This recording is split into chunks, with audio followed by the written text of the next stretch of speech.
IPL ২০২৬ ৮ই মে বাংলাদেশের সময় রাত ৮টায় দিল্লি ক্যাপিটালস বনাম কলকাতা নাইট রাইডার্স ৫১তম ম্যাচটি অনুষ্ঠিত হবে অরুণ জেটলি স্টেডিয়াম, দিল্লি। এই মাঠের লাস্ট ৫টি ম্যাচের ফার্স্ট ব্যাটিং অ্যাভারেজ স্কোর হলো ১৭২ এবং এই মাঠের লাস্ট ৫টি ম্যাচের ফার্স্ট ব্যাটিং স্কোর হলো ৭৫, ২৬৪, ২১০, ১৬২, ১৫৩।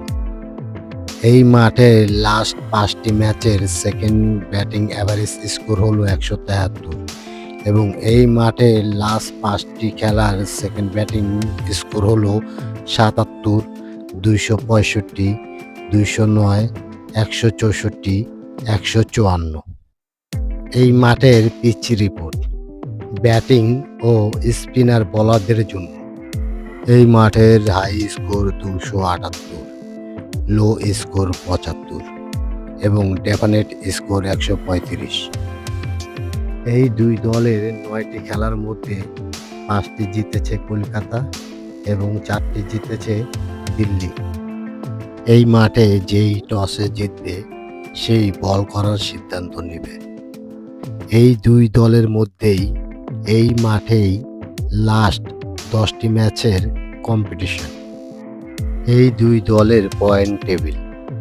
দিল্লি 10টি ম্যাচ খেলে 4টি জয়লাভ করেছে এবং 6টি পরাজিত হয়েছে।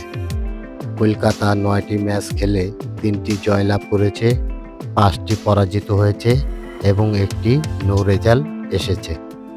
ফার্স্ট ব্যাটিং আনুমানিক স্কোর হতে পারে দিল্লি 190+, কলকাতা 190+।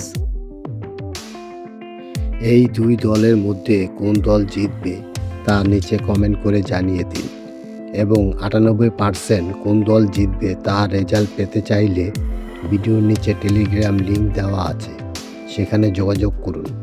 ধন্যবাদ আপনাকে।